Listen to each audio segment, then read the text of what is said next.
Well, it's been a very big day in Parliament. No, really? It No, has indeed. nothing. What have we been talking about, Stella, Nothing. today? I don't know. The weather.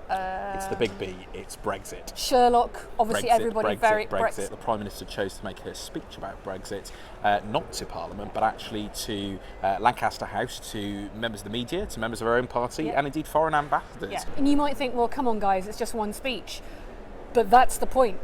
It's just one speech. The Prime Minister said, I'm going to give you this speech, 45 minutes lasted, and that's it. That's all the detail we're going to get, apparently, from the government about what Brexit will mean.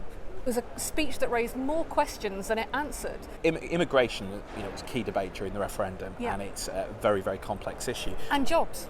Big debate for people. And here's the thing. I think you have to consider the issues of immigration and the economy together. You can't sort of divorce the two from each other. Today, Theresa May talked about leaving the single market. Well, that was in the Conservative manifesto as something they wanted to protect. There's a Treasury report last year that showed that would cost us £66 billion if that happened. That's a huge amount of money to go from our country. One option might be for Britain to become some sort of tax haven, a bit like a big Gibraltar, sitting on the edge of Europe with a race to the bottom on things like tax and regulation and workers' rights. Really worrying today to hear that inflation is rising, so the cost of your food is going to get more expensive. One of the issues that wasn't in the Prime Minister's plan today, which was clarity on funding for infrastructure.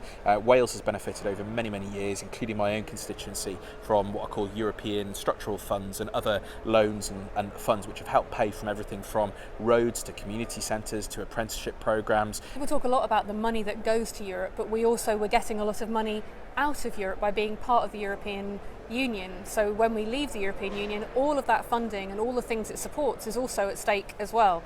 Today, both Stephen and I were in the House of Commons chamber, the big one that you'll see on TV, asking questions of the Minister who did show up to debate with us. What do we mean by asking questions, Stephen? Well, it's about bobbing up and down. You get up and down. You actually have to bob up and down. But essentially it's a chance to ask a question of the Minister. They have to answer it, or at least pretend to try and answer it. So I asked a question about whether there was going to be another a plan published, or whether there was going to be a white paper, a strategy. It's something that explains in a bit more detail. Jargon, but it's really important. But it's very important. It's something that sets out a strategy for what is going to happen and more detail on issues. We haven't been promised that. We haven't been promised anything more than we've got today. And I asked a question about the customs union and how the government can be saying they want to leave all the parts of the customs union but retain membership of it, because it doesn't really make any sense to me, and a lot of jobs rely on it.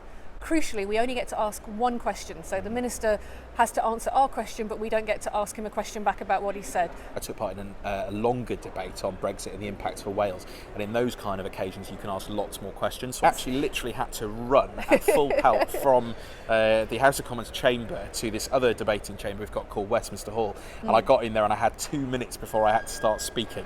So I got a few big gulps of breath, fresh air, and I had... How many steps on your Fitbit? Oh, quite a few.